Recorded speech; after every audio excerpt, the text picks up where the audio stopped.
السلام علیکم ورحمۃ اللہ وبرکاتہ۔ الحمد للہ رب العالمین والصلاة والسلام علی رسولہ الامین ومن تبعہم بإحسان الی یوم الدین، اما بعد۔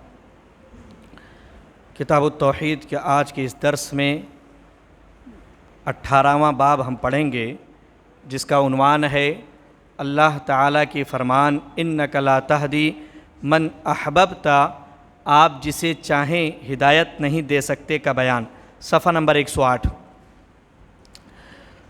لیکن کتاب شروع کرنے سے پہلے بعض لوگوں کی طرف سے ایسی بات بھی آئی اور محسوس بھی ہوا کہ پہلے جو تعداد یہاں بیٹھتی تھی وہ اب نہیں بیٹھ رہی ہے، اور بعض لوگوں کی طرف سے یہ بات بھی آئی کہ وہی باتیں گھوم گھما کر آ رہی ہیں، اور وہی باتیں یعنی اللہ ہی کے بارے میں آ رہی۔ کتاب التوحید، توحید پڑھتے ہم تو یہ معرفت الہی کا سب سے بڑا ذریعہ ہے، اللہ رب العالمین کو پہچاننے کا سب سے بڑا راستہ ہے کہ اللہ کو کیا پسند ہے اور کیا نہیں پسند ہے۔ تو ہمیں اس کتاب کو یا فن توحید کو کتنا پڑھنے کی ضرورت ہے، اس تعلق سے تھوڑی سی گفتگو کرنا چاہتا ہوں۔ چنانچہ عبداللہ بن عمرو بن عاص رضی اللہ عنہ سے روایت ہے کہ نبی کریم صلی اللہ علیہ وسلم نے فرمایا، بے شک ایمان ایسے ہی پرانا ہوتا رہتا ہے جیسے کہ کپڑا پہنتے ہیں بوسیدہ ہوتا ہے دھیرے دھیرے، تو ایسے ہی ایمان بھی پرانا ہوتا رہتا ہے۔ سو تم اپنے رب سے دعا کیا کرو کہ وہ تمہارے دلوں میں ایمان کی تجدید کرتا رہے، اللہ سے دعا کرو۔ علامہ نواب صدیق حسن خان رحمہ اللہ لکھتے ہیں، توحید کے بیان اور شرک کے رد پر بہت سی مستقل کتابیں موجود ہیں۔ آدمی کو چاہیے کہ وہ بیشتر وقت یعنی زیادہ تر اپنا وقت ان کتب کے مطالعہ کیا کرے، جو کتابیں شرک اور توحید کے تعلق سے ان کے مطالعے میں لگا رہے، تاکہ علم توحید تازہ ہوتا رہے۔ ایک حدیث میں آیا ہے کہ جددوا ایمانکم بقول لا الہ الا اللہ، لا الہ الا اللہ کے ورد کے ساتھ اپنے ایمان کی تجدید کرتے رہو، ایمان کو زندہ کرتے رہو۔ لہٰذا ایمان کی تجدید تب ہی ممکن ہے جب بندہ زبان ترجمان ایمان سے، اپنی زبان سے بار بار اس کلمے کو پڑھتا رہے، اور علماء موحدین کی توضیح کے مطابق بخوبی ذہن نشین کر لے اور اس کے تقاضوں کے مطابق حتی الامکان عمل کرتا رہے کہ توحید کے کیا تقاضے ہیں۔ علامہ تقی الدین ہلالی رحمۃ اللہ علیہ لکھتے ہیں، بہت بڑے عالم گزرے اپنے زمانے کے، کئی زبانوں کے ماہر، ہندوستان میں بھی انہوں نے خدمات انجام دی ہے۔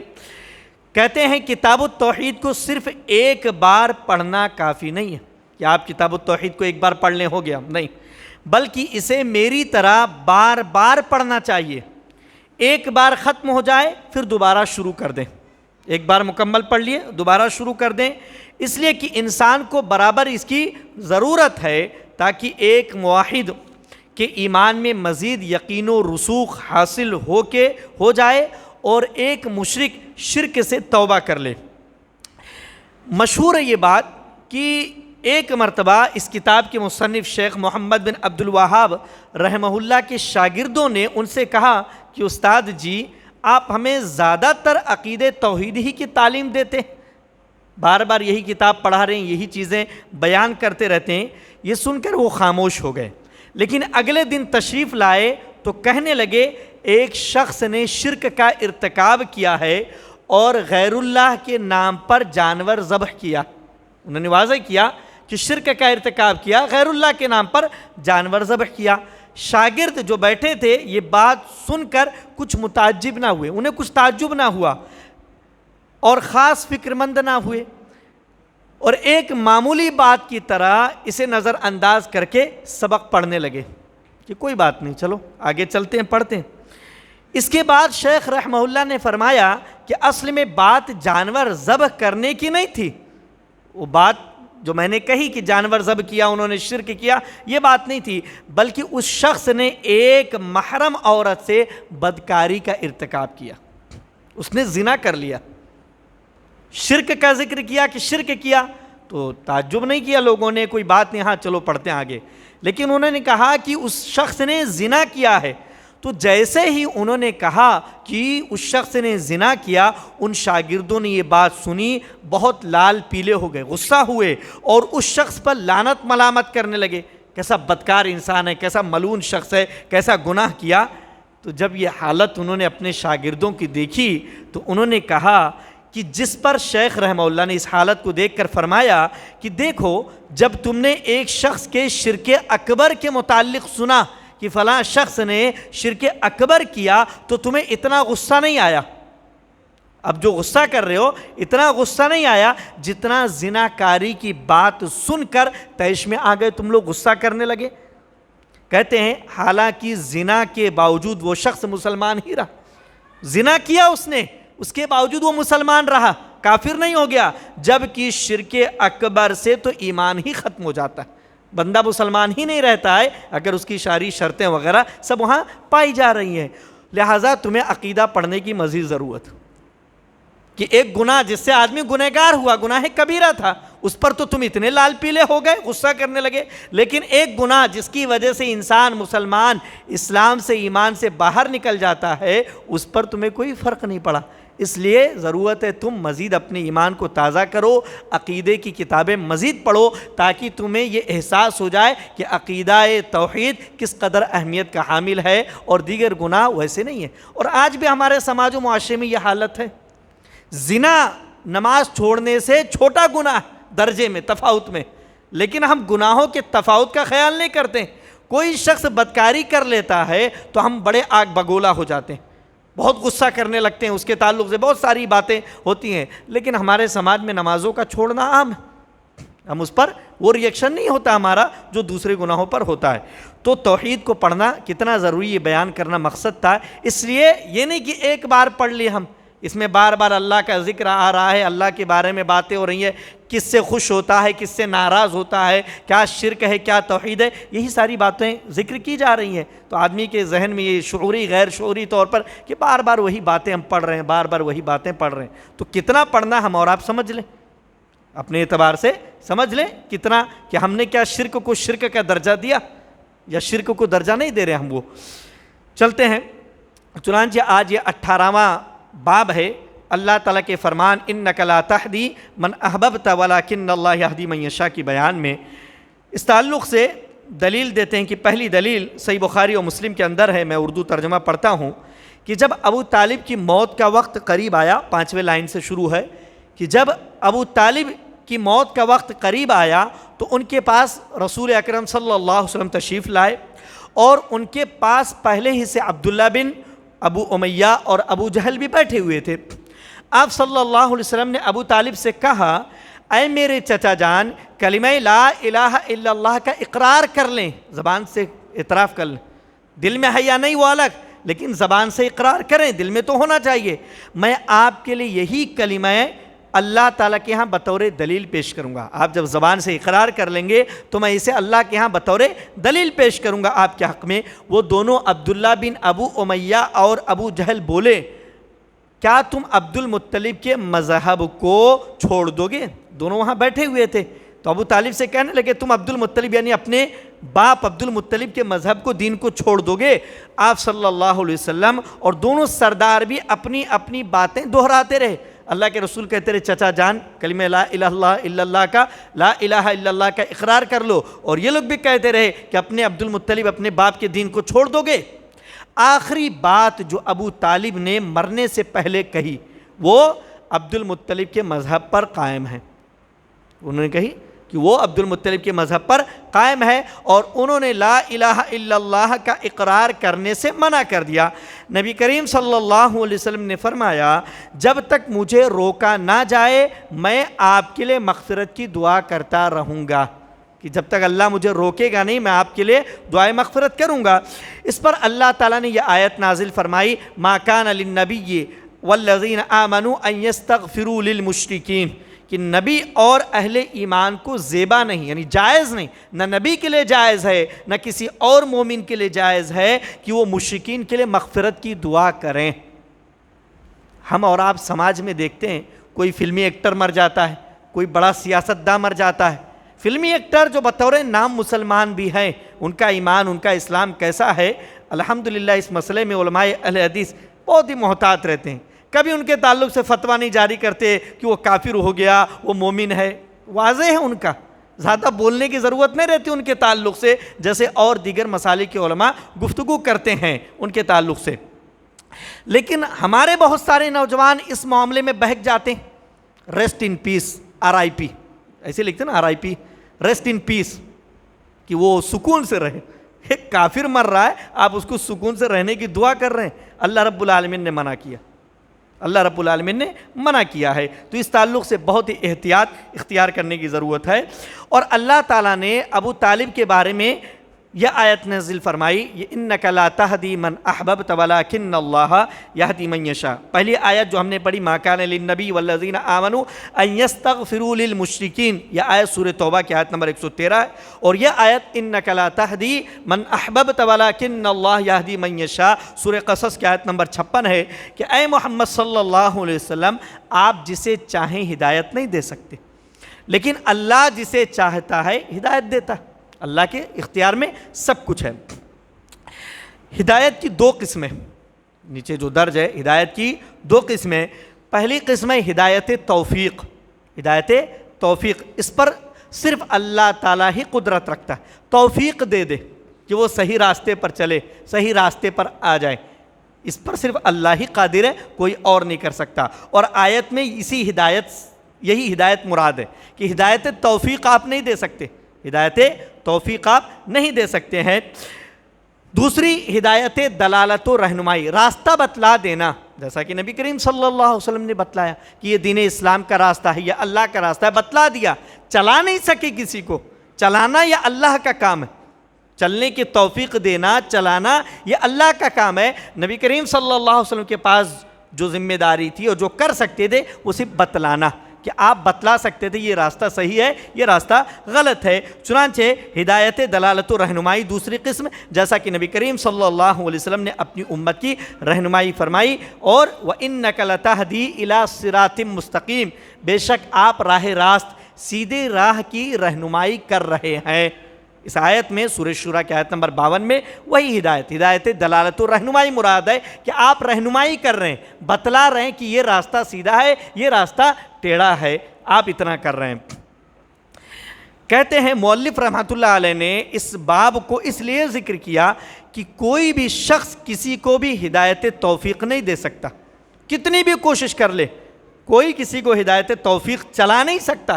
ہدایت توفیق دینا، چلانا یہ اللہ رب العالمین ہی کے اختیار میں۔ البتہ داعی کو چاہیے، جو دعوت دے رہا ہے، کہ لوگوں کو اللہ کے دین کی طرف بلانے میں کسی کوتاہی سے کام نہ لے، دعوت کے کام کرنے میں کوتاہی نہ کرے، جتنی اس کے پاس طاقت ہے، استطاعت ہے، اپنا فریضہ انجام دے، اور اللہ تعالیٰ نے جو کرنے کا حکم دیا ہے اسے بجا لاتا رہے۔ ایک اشکال کہ نبی صلی اللہ علیہ وسلم ابو طالب سے کیوں محبت کرتے تھے جبکہ وہ کافر تھے؟ کیوں محبت کرتے تھے؟ اس کا جواب یہ ہے کہ یا تو تقدیر کلام یوں ہے، تقدیر کلام یعنی محبت والی جو بات ہے کہ اللہ کے رسول صلی اللہ علیہ وسلم اپنے چچا ابو طالب سے محبت کرتے تھے، تو اصل بات یوں ہے کہ آپ ان کے ہدایت یاب ہو جانے کی شدید خواہش و چاہت رکھتے تھے، بہت چاہت تھی آپ کی، بہت زیادہ چاہتے تھے، آپ تو ساری امت کے لیے چاہتے تھے، تو جو ابو طالب جنہوں نے آپ کی کافی مدد کی دین کے تعلق سے بھی، تو ان کے لیے تو مزید چاہت تھی، آپ کے چچا تھے سگے، نہ کہ بذات خود اس شخص سے، اس سے نہیں محبت کرتے تھے، لیکن چاہت رکھتے تھے، اور یہی چاہت سے ہمیں یہ پتہ چلتا ہے کہ آپ بہت محبت کرتے تھے۔ اور یہ سب سے قوی قول ہے، سب سے مضبوط بات یہی ہے کہ آپ کی چاہت تھی کہ ابو طالب ایمان لے آئے، ایمان لے آئے، ورنہ ان سے کوئی محبت نہیں تھی، اس ذات شخص سے آپ کو کوئی محبت نہیں تھی، لیکن جو انہوں نے ابو طالب نے آپ کے لیے کیا، اس کی وجہ سے آپ کی شدید چاہت تھی کہ ابو طالب ایمان لے آئیں۔ دوسری بات، یا آپ ان سے فطری محبت کرتے تھے، اور یہ چچا تھے آپ کے، چچا سے محبت رشتہ داری تھی تو فطری محبت ہوتی ہے۔ آج بھی کوئی اگر مومن نہ ہو، کسی کے والد والدہ مومن نہ ہو، تو رشتہ داری کی وجہ سے محبت رہتی ہے، ماں ہے، والد ہے، باپ ہے، نہ کہ شرعی محبت نہیں کرتے تھے، اور یہ جائز ہے۔ تیسری بات یا پھر یہ کہ کافروں سے محبت رکھنے کی ممانعت وارد ہونے سے پہلے آپ ان سے محبت رکھتے تھے؟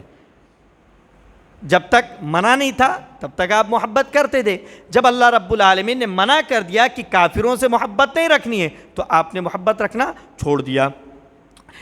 حدیث میں ہے جاءہ رسول اللہ، کہ اللہ کے رسول صلی اللہ علیہ وسلم ان کے پاس یعنی ابو طالب کے پاس آئے۔ اس سے کافروں کی زیارت کے مستحب ہونے کا ثبوت ہے کہ کافروں کی زیارت کی جا سکتی، وہ بیمار ہوں تو جایا جا سکتا ہے۔ کب؟ جب ان کے اسلام لانے، اسلام قبول کرنے کی امید ہو کہ ایسا ہم کریں تو اسلام قبول کر سکتا ہے۔ نرمی کو دیکھ کر، اسلام کی تعلیمات کو دیکھ کر اس کے اسلام یعنی اسلام میں وہ اس کی دلچسپی ہمیں نظر آتی تھی، گفتگو میں، رہن سہن میں اور ساری چیزوں میں، تو یہ امید کی جا سکتی کہ ایسی حالت میں اس کے ایمان لانے کے چانس زیادہ ہیں، تو جا کر اس کو اس موقع پر سمجھایا جائے تو زیارت کی جا سکتی ہے۔ اللہ کے رسول نے کہا یا امی، اے چچا جان۔ آپ نے یہ کنیت چچا جان کہا، نام نہیں لیا آپ نے۔ یہ کنیت کیوں کہا، استعمال کیا آپ نے؟ اس لیے استعمال کی کہ اس سے محبت کا اظہار ہوتا ہے۔ نام نہیں لیا آپ نے، کہا اے چچا جان، تو آدمی کے دل میں اپنائیت کا احساس ہوتا ہے، اور یہ دعوت دیتے وقت حکمت اختیار کرنے کو بتلاتا ہے۔ جب آدمی اپنے کسی دوست کو دعوت دے، کسی رشتہ دار کو دعوت دے تو محبت کے ساتھ دعوت دے، اور ایسے لفظ کا استعمال کرے جس سے محبت جھلکے، محبت ظاہر ہو، تاکہ اس سامنے والے کو احساس ہو کہ یہ بندہ مجھ سے محبت کرتا ہے۔ ایسے الفاظ استعمال کرے۔ اس حدیث اور علماء کا یہ کہنا، یہ جو حدیث ہم نے پڑھی، اور علماء کا یہ کہنا کہ بستر مرگ پر پڑے، کسی شخص کی موت قریب محسوس ہو رہی ہے اور وہ بستر پر ہے، تو ایسا شخص جو مسلم شخص ہے اس کو بنا کہو یا پڑھو، کوئی بیمار ہے مسلمان شخص، ہم اس کی زیارت کے لیے گئے تو ہم اس سے یہ نہیں کہیں گے کہو یا پڑھو، جیسا کہ ایک حدیث میں آیا کہو یا پڑھو لا الہ الا اللہ، نہیں کہیں گے، بلکہ اس کو بنا کہو یا پڑھو کہے ہوئے کلمہ لا الہ الا اللہ کی تلقین کرنا سنت ہے ایک مسلمان کے لیے۔ جبکہ حدیث میں اللہ کے رسول نے ان سے کہا قل، اپنے چچا سے کہا قل، کہو، اور حدیث میں، دوسری حدیث میں کہ ایک مومن کے پاس جب جاؤ تو اس سے کہو یا پڑھو نہ کہو، بلکہ اس کے سامنے لا الہ الا اللہ پڑھو، تلقین اس انداز میں کرو۔ کیوں ایسا ہے کہ یہاں جب اللہ کے رسول نے اپنے چچا سے کہا تو کہو پڑھو، اور جب کسی مسلمان کے پاس جانے کی بات ہے تو وہاں پر حدیث میں منع کیا گیا کہ اس سے کہو یا پڑھو نہ کہو؟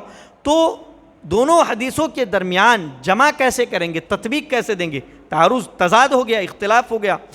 اس کا جواب یہ ہے کہ ابو طالب کافر تھے، لہٰذا جب ان سے کہا گیا کہو اور انہوں نے ایسا کہنے سے انکار کر دیا، انہوں نے انکار کر دیا کہ میں نہیں کہوں گا، تو وہ اپنے کفر پر باقی رہے، جو حالت تھی اسی پر باقی رہے۔ گویا تلقین کا یہ انداز انہیں کچھ بھی نقصان نہیں پہنچا سکا، کوئی نقصان نہیں ہوا، ان کو جو تھے وہی رہے، برخلاف مسلمانوں کے کہ ان کا معاملہ سنگین ہوتا ہے۔ ایک مسلمان کے پاس آپ جا رہے ہیں اور اس کو تلقین کرتے ہیں کلمہ توحید، کلمہ لا الہ الا اللہ کی، تو کیونکہ کہنے کا یہ انداز انہیں نقصان پہنچا سکتا ہے۔ اس مسلمان سے ہم کہیں گے کہو لا الہ الا اللہ، پڑھو لا الہ الا اللہ، جب ہم کہو یا پڑھو کے ساتھ اس سے کہیں گے تو یہ ہو سکتا ہے کہ شاید کوئی شخص موت کے وقت ایسا کہنے پر اگر لا الہ الا اللہ پڑھنے سے انکار کر دے، میں نہیں پڑھوں گا، اس حالت میں زبان سے اس کے نکل جائے میں نہیں پڑھوں گا، میں نہیں کہوں گا، تو وہ اسلام سے کفر میں چلا جائے گا۔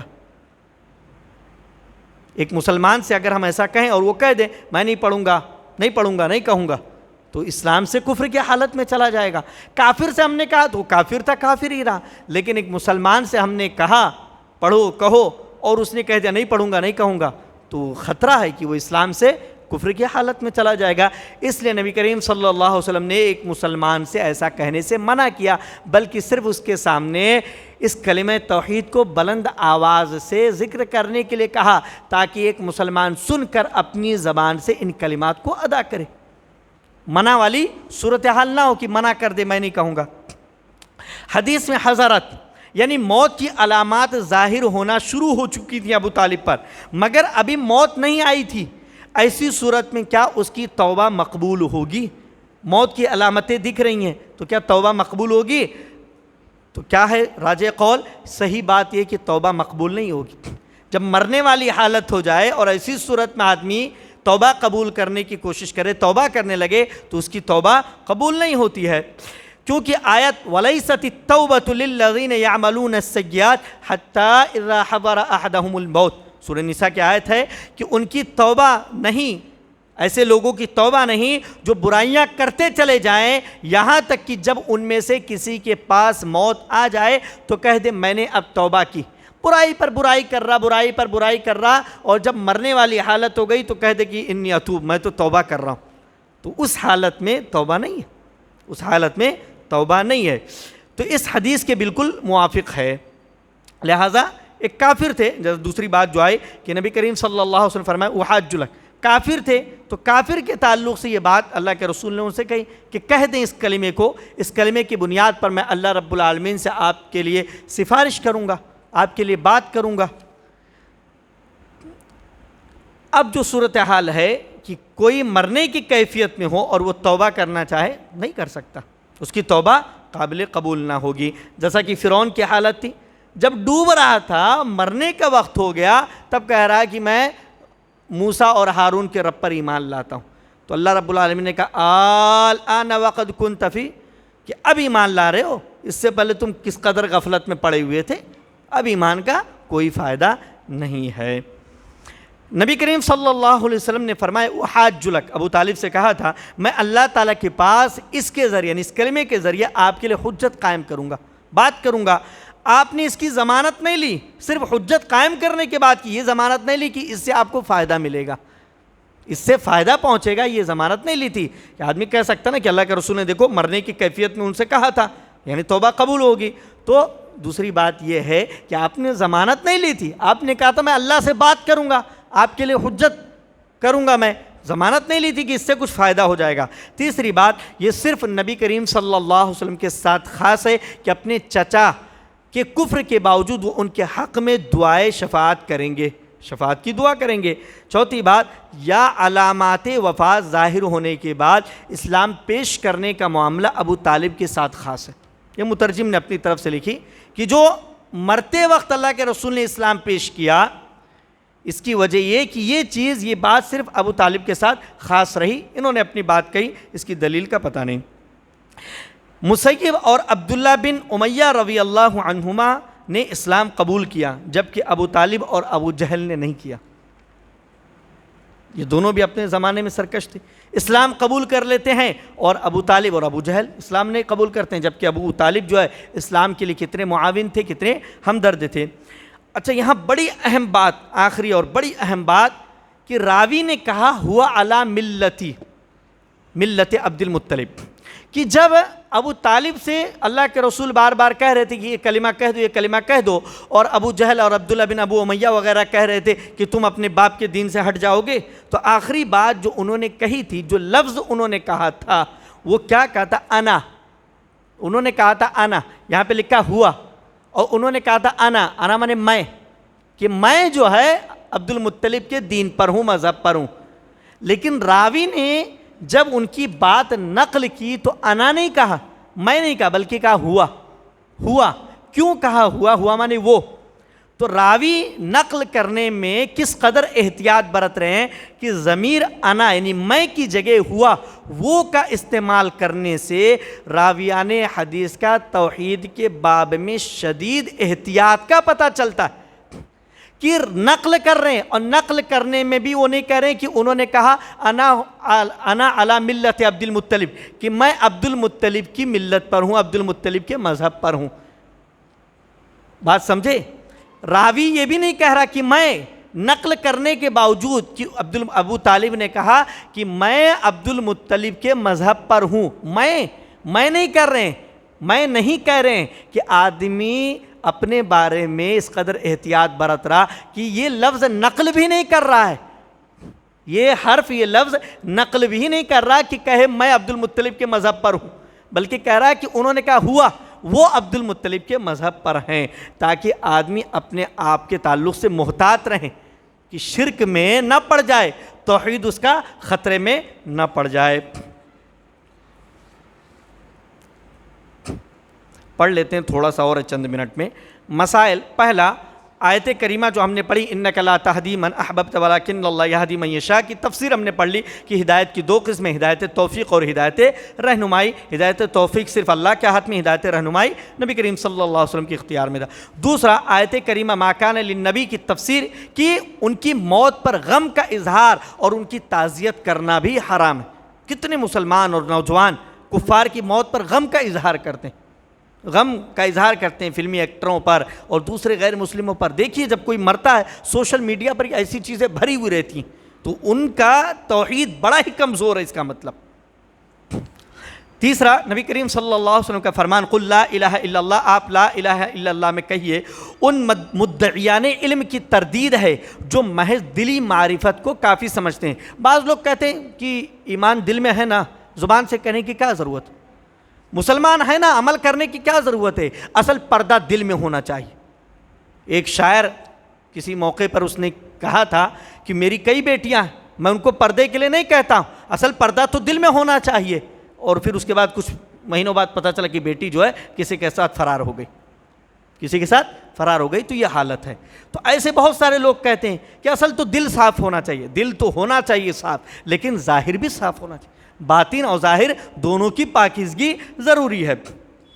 اگر اقرار ضروری نہ ہوتا تو آپ صلی اللہ علیہ وسلم کلمہ توحید کہنے کا مطالبہ نہ کرتے، ورنہ ابو طالب دین کے تعلق سے کتنی مدد کر رہے تھے، کہتے ہیں ہاں بھائی یہ تو بڑا ہمدرد انسان ہے، معاملہ اس کا ٹھیک ہی ہے، لیکن پھر بھی کہہ رہے تھے کہ زبان سے کہیے، اقرار کیجئے۔ چوتھا، جب نبی کریم صلی اللہ علیہ وسلم نے اپنے چچا سے لا الہ الا اللہ پڑھنے کو کہا تو ابو جہل اور اس کے ساتھی جانتے تھے کہ آپ کی اس سے کیا مراد ہے، لا الہ الا اللہ پڑھنے سے کیا مراد ہے۔ اللہ تعالیٰ ان لوگوں کا برا کرے جو ابو جہل اصل دین کلمہ لا الہ الا اللہ کو بہتر جانتا تھا، لا الہ الا اللہ کہنے کا کیا مطلب ہے، اس کو بھی اچھی طرح یہ بات معلوم تھی کہ لا الہ الا اللہ کہنے کے بعد سارے معبود جن کی ہم پرستش کرتے ہیں سب کو چھوڑنا ہے، سارے معبودوں کو باطل ماننا ہوگا۔ تو وہ سمجھتا تھا، آج کے مسلمان نہیں سمجھتے، لا الہ الا اللہ کہتے ہیں اور اللہ کے ساتھ ساتھ کتنے معبودان باطلہ کو بنا رکھا ہے انہوں نے معبود۔ پانچواں، نبی کریم صلی اللہ علیہ وسلم نے اپنے چچا کو مسلمان بنانے کی پوری اور انتہائی کوشش کی، کیوں؟ قرابت دار رشتہ داری ہونے کی وجہ سے۔ دوسری بات، انہوں نے رسول اکرم صلی اللہ علیہ وسلم اور اسلام کی جو بھلائی کی تھی اس بنیاد پر وہ شکریہ کے مستحق تھے، گرچہ کفر کی حالت میں مرنے کی وجہ سے گنہگار اور جہنمی ہیں۔ کسی نے باقاعدہ کتاب لکھی کہ ابو طالب کافر نہیں تھے، ابو طالب مسلمان تھے اور جنتی، باقاعدہ کتاب لکھی ہے کسی نے کہ ابو طالب جنتی۔ اور جب ہم یہ بیان کرتے ہیں کہ ابو طالب تو چھوڑیے، اللہ کے رسول صلی اللہ علیہ وسلم کے والد بھی جہنمی ہیں، تو لوگ تعجب کرنے لگتے ہیں، ارے ابا کو کہہ رہے ہیں، اماں کو کہہ رہے ہیں جہنمی ہیں۔ صحیح مسلم کی حدیث ہے، نبی کریم صلی اللہ علیہ وسلم کے پاس ایک صحابی آئے اور پوچھتے ہیں این ابی، میرے والد کہاں؟ اللہ کے رسول کہتے ہیں ابو کا فی جہنم، فی النار، جہنم میں تکلیف ہوتی ہے، والد تھے۔ پلٹتے ہیں جب وہ صحابی رسول تو نبی کریم صلی اللہ علیہ وسلم انہیں دوبارہ بلاتے، فلما قفا دعا، جب وہ پلٹتے ہیں تو انہیں واپس بلاتے ہیں اور پھر کہتے ہیں ان ابی و اباک فی النار، میرے اور تمہارے دونوں کے والد جہنم میں۔ صحیح مسلم کی حدیث۔ صحیح دین نہیں ملا ان کو، نہیں اختیار کیا انہوں نے۔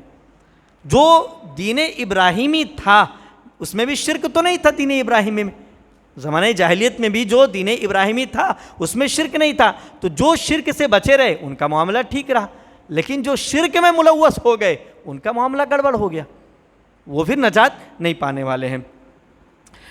چھٹا، جو لوگ عبد المطلب اور ان کے اسلاف کو مسلمان سمجھتے ہیں، عبد المطلب کو اور ان کے اوپر والوں کو، ان کے ابا عبد المطلب یعنی ابو طالب اور عبد المطلب وغیرہ کو، حدیث میں ان کی تردید ہے، حدیث میں کہا کہ وہ تو جہنمی ہے۔ ابو طالب ان کے آباء و اجداد کفر پر تھے، کافر تھے، وہ لوگ مومن نہیں تھے، توحید پر نہیں تھے۔ ساتواں، نبی صلی اللہ علیہ وسلم نے ابو طالب کے لیے مغفرت کی دعا کی، لیکن اللہ تعالیٰ نے نہ صرف یہ کہ ان کو معاف نہیں کیا بلکہ آپ کو بھی مغفرت کرنے سے روک دیا کہ نہیں کر سکتے، یعنی تمام معاملہ صرف اللہ کے ہاتھ میں۔ اسی آیت میں اللہ رب العالمین نے کہا کہ گرچہ وہ رشتہ دار ہوں آپ کے، قرابت دار ہوں، تب بھی کسی کافر کے لیے آپ مغفرت کی دعا نہیں کر سکتے، آرام کی دعا نہیں کر سکتے، کافر کے موت پر غم نہیں کر سکتے۔ آٹھواں، یہ بھی ثابت ہوا کہ برے لوگوں کی صحبت کا نقصان انسان کو اٹھانا پڑتا ہے۔ کیسے؟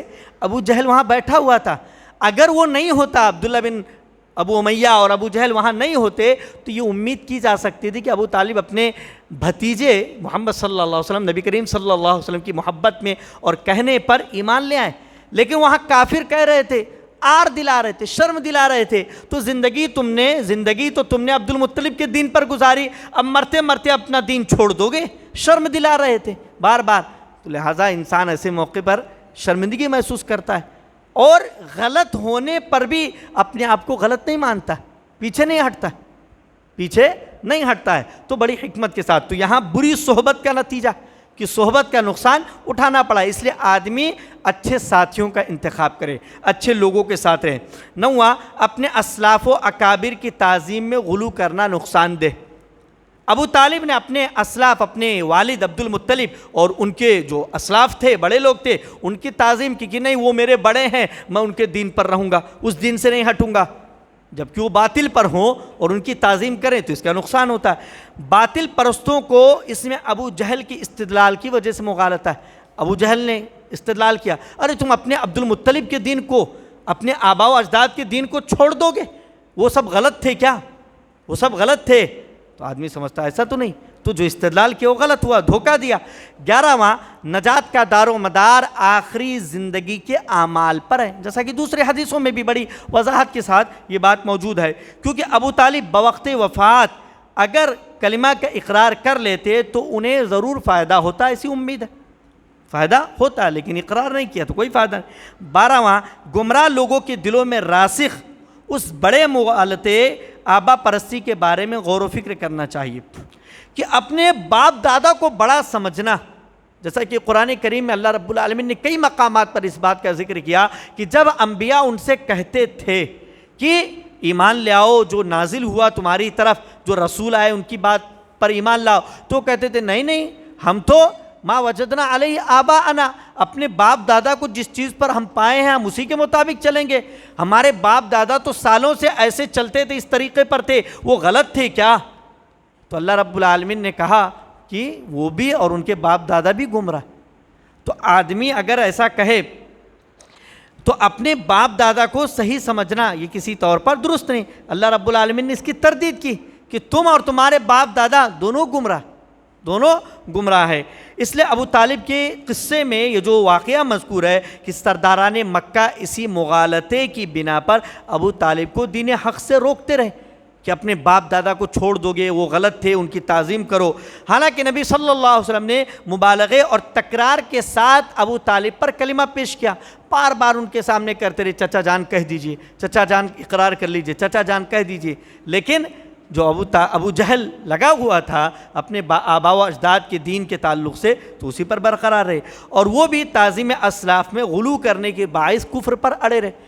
اپنے اسلاف گزرے ہوئے لوگوں کی تعظیم کر رہے تھے کہ وہ بڑے ہیں، ان کے دین کو میں کیسے چھوڑ دوں، جس کا نتیجہ یہ ہوا کہ وہ کفر پر اڑے رہے اور اسی پر ان کی موت ہو گئی. اللہ رب العالمین سے دعا کروں کہ ہم تمام لوگوں کو کتاب و سنت کے مطابق زندگی گزارنے کی توفیق عطا فرمائے، توحید پر ہمیشہ قائم رکھے اور توحید کے متضاد مخالف جو چیزیں ہیں ان سے بچائے. آمین. تقبل یا رب العالمین. وآخر دعوانا ان الحمد للہ رب العالمین.